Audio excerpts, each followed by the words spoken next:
Universe நேயர்களுக்கு எனது அன்பான வணக்கத்தை தெரிவித்துக் கொள்கிறேன் தோழர்களே. புரட்சித் தலைவர் எம்ஜிஆர் அவர்களுக்கு திருமணம் செய்து வைத்தது யார்? முதல்ல ஒரு திருமணம், இரண்டாவது ஒரு திருமணம், அவங்க உடல்நல சரியில்லாமல் போயிருந்தாங்க. மூணாவது ஒரு திருமணத்தை நடத்தி வைக்கும்போது அவர் சென்டிமெண்ட்டு பார்க்கார். அதைத்தான் நான் போன காணொலிகளில் நான் சொல்லியிருக்கிறேன். கடந்த காணொலிகளில் தற்கொலை செய்ய முயன்ற எம்ஜிஆரை காப்பாற்றிய அவரது அண்ணன் தன் மனைவி எப்படி இறந்தார் அப்படிங்கிறதுக்கு தானும் ஒரு காரணமாகிவிட்டோமோ அப்படிங்கிற நிலையிலிருந்து வருந்தி இருந்தவர். அப்படி தான் திருமணம் செய்த பெண்களெல்லாம் இழந்து பெற்ற தாய்க்கு துணையாக இல்லாமல், தன் தாய் தன்னோடு இருந்து வாழ்வதற்கு துணையாக இல்லாமல், இயற்கை ஒத்துழைக்காமல் மறந்த பொழுது, ஆனால் அடுத்து ஒரு திருமணம் தனக்கு எப்படி நடக்கணும், அந்த திருமணத்தை யார் நடத்தி வைக்கணும்னு ஒன்று இருக்கு இல்லையா, அதுதான் ரொம்ப முக்கியமானது. அவர் யாரை அழைத்தார்? தன் திருமணம் நிலைத்து இருக்க வேண்டும் என்பதற்காக யார் தாலி எடுத்து கொடுத்தா அது சரியாக இருக்கும், யார் பதிவு திருமணத்துக்கு சாட்சி கையெழுத்து போட்டால் சரியாக இருக்கும். சென்டிமெண்ட்டு பார்ப்பாங்க இல்லையா, அப்படி எம்ஜிஆர் சென்டிமெண்ட்டு பார்த்து தன் அருகே வைத்து கையெழுத்து போட சொன்ன நபர் யார்? அதான் சொல்ல போகிறோம். வேறு ஒன்றும் கிடையாது. 1000 பேருக்கு திருமணம் நடத்தி வச்சிருக்கலாம், ஊரெல்லாம் திருமணம் செய்தவர்களுக்கு வாழ்வாதாரம் பண்ணியிருக்கலாம். பேரறிஞர் அண்ணா அவர்கள் இன்றைக்கும் இந்த காணொளியை பார்த்து கொண்டு இருக்கக்கூடிய தோழர்களுக்கும் என்னுடைய திருமணம், நான் ஒரு சுயமரியாதை திருமணம் பண்ணவேன், எல்லோருடைய திருமணங்களையும் பிராமணர்கள் இல்லாத ஒரு திருமணம் செல்லும் என்பதையும், பெண்களுக்கு தன்னால் ஆட்டோமேட்டிக்காக தன் பெற்றோர்களின் சொத்துக்கள் சேரும் என்பதையும், ஏன்னா கல்யாணம் ஆகிட்டா டவுரி கொடுத்து அனுப்பிட்டோன்னா பெற்றோர்களோட சொத்துக்கள் பெண் பிள்ளைகளுக்கு சேராது. அப்படித்தான் இதுக்கு முன்னாடி இருந்தது. அந்த வரலாறு அது பெரிய வரலாறு, கேடுகட்ட வரலாறு, அந்த இதை விட்டுருவோம். மிக கொடூரமான வரலாறு, அதை பற்றி நம்ம பேசுகிறோம். ஆனால் இதையெல்லாம் பெற்றுக் கொடுத்தவர்கள் யாருன்னா, தன்னுடைய மனைவி இறந்த பிறகு, ஏற்கனவே முன்னால் இருந்த ஒரு மனைவி இறந்த பிறகு இனி வாழ்வதற்கு என்ன இருக்குன்னு சொல்லி தற்கொலை செய்ய போகக்கூடிய ஒரு மனிதன் அடுத்து நம்மளுடைய கெட்ட தாலி நிலைத்து இருக்கணும். ஏன்னா நான் தாலி கட்டக்கூடிய பெண்கள் எல்லாம் இறந்து போயிடுறாங்க.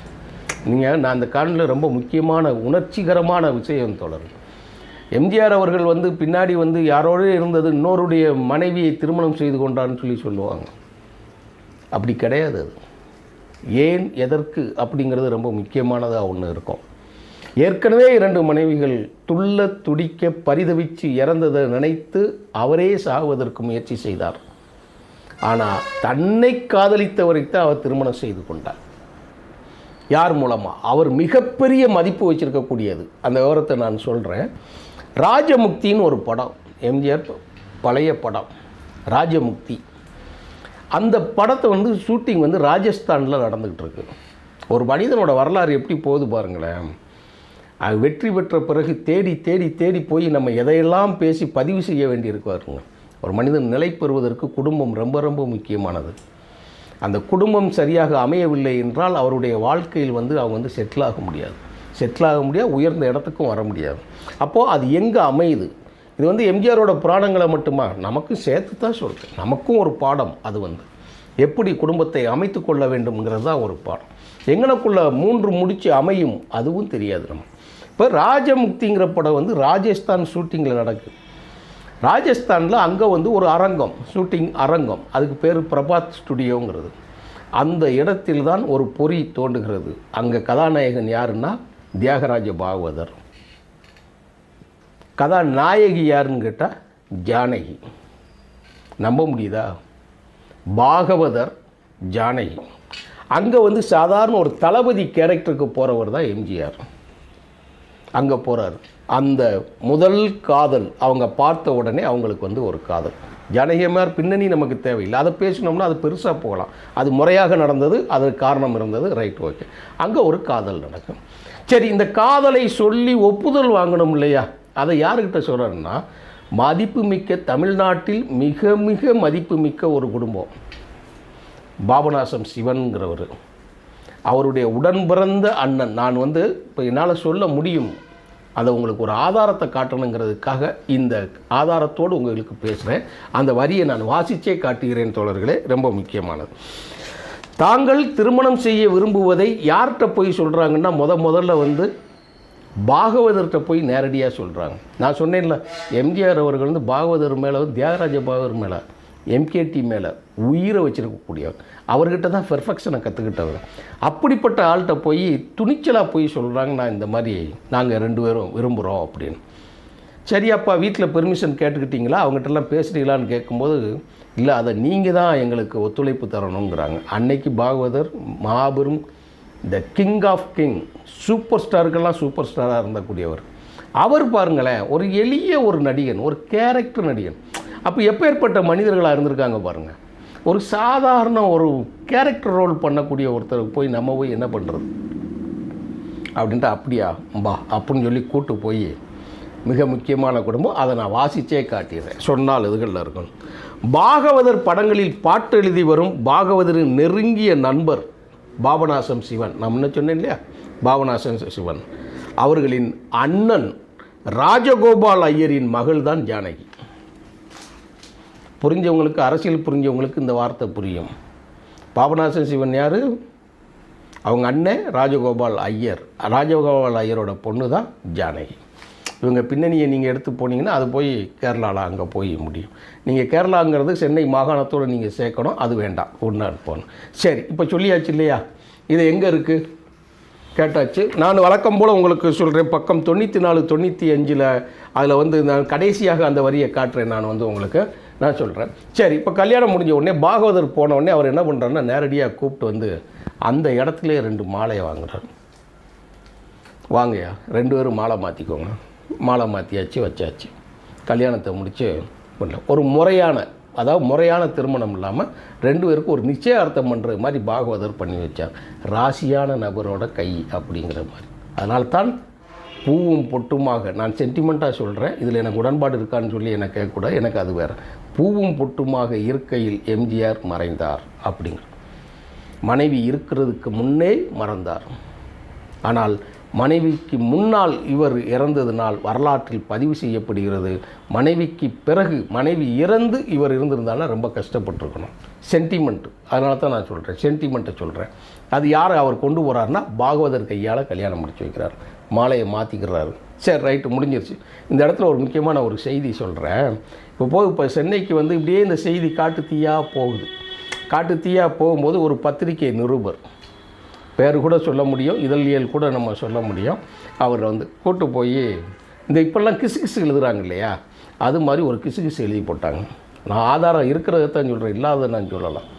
அப்போ என்ன பண்ணுறாங்க, கிசுகிசில் எழுதிட்டா என்ன செய்கிறதுன்னு சொல்லி எம்ஜிஆர் பார்க்குற, அப்போல்லாம் வளர்ந்துட்டார். வளர்ந்து கொஞ்சம் வரும்போது இது இப்படியே நீண்டு போய்கிட்டு இருக்கு. இப்போ இந்த மாதிரி ஜானகி அவர்களும் எம்ஜிஆர் அவர்களும் இன்னொருத்தர் மனைவி அப்படிங்கிற மாதிரி சொல்லி ஒரு நம்ம எழுதி போட்டாங்க. எழுதி போட்ட உடனே அந்த நிருபர் யாருன்னு சொல்லி கூட்டு வர சொல்கிறார் எம்ஜிஆர். அப்படியா, கூட்டுவாங்க மறுநாள்னு. ஷூட்டிங் கூட்டு வந்து, சரி ஏதோ பேட்டி கொடுக்குறோன்னு சொன்னால் வந்துட்டாப்புல, வான்னு சொல்லி உட்கார வச்சுட்டாங்க. உட்கார வச்சு எம்ஜிஆர் ஷூட்டிங் நடிச்சுக்கிட்டு இருக்கிறாரு. அவரை சேரில் உட்கார வைங்கன்ட்டாங்க. சரின்னு உட்காந்துட்டார். இப்போ எம்ஜிஆர் வராரு, வந்து வணக்கம் சொல்கிறாரு, வைக்காரு. வணக்கம். சரி, நல்லா இருக்கீங்களா? நல்லா இருக்கேன், உட்காருங்கன்னு உட்கார வச்சுட்டாரு. ஸ்டண்டு நடிகர் 4 பேரை கூப்பிட்டாரு. கூப்பிட்டு அந்த கயிறு எடுத்து இவனை கெட்டுங்கிறார். கையை பின்னாடி வச்சு கெட்டுங்கிறார். கையை பின்னாடி வச்சு கெட்டி அவரை வந்து இருக்க உட்கார வச்சதான் வழக்கம் போல் 4 சாத்து அவுத்து விடுங்கிறார். கண்ணீரும் கம்பளையுமாக அவர்கிட்ட கேட்குறேன், ஏன்டா என்ன அடிச்சிங்க, என்ன எது இல்லை, நான் என்ன செஞ்சேன், எது செஞ்சேன்னு. என்னை எழுது எதுனாலும் அதை பற்றி பிரச்சனை இல்லை. இன்னொருத்தர் மனைவி என்று உண்மை நீ புரிந்து கொள்ளாமல் எல்லாம் முடிந்து நாங்கள் திருமணம் முறைப்படியாக நிச்சயார்த்தம் செய்த பிறகு 2 பேர் கூட கிசுன்னு சொல்லி தவறாக இன்னொரு பெண்ணை பற்றி நீ எழுதுவதற்கு உனக்கு என்ன துணிச்சல் இருக்குன்னு கேட்டு அடித்து உரிச்சு போட்டு தூக்கி போட்டு அனுப்பிட்டாங்க.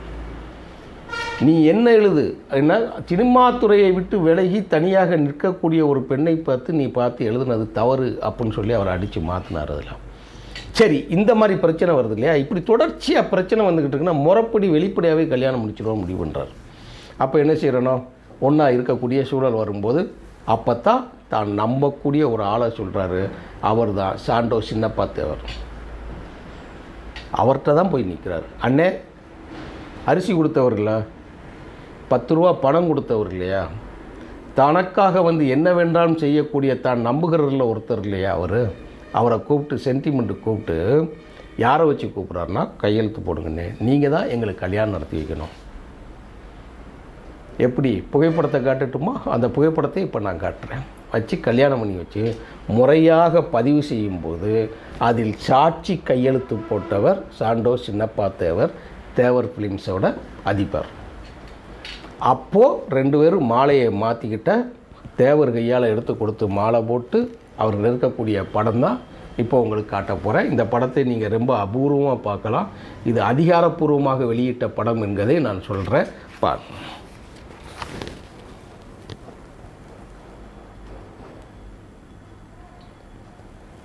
எவ்வளோ பெரிய நடிகர் பார்த்துக்கோங்க, சூப்பர் ஸ்டார். இவர் யார்? தன் குடும்பத்திற்கு உதவி செய்த ஒருத்தரை வச்சு நன்றி மறக்காமல் எப்படி கூப்பிட்டு வராருன்னு பாருங்கள்.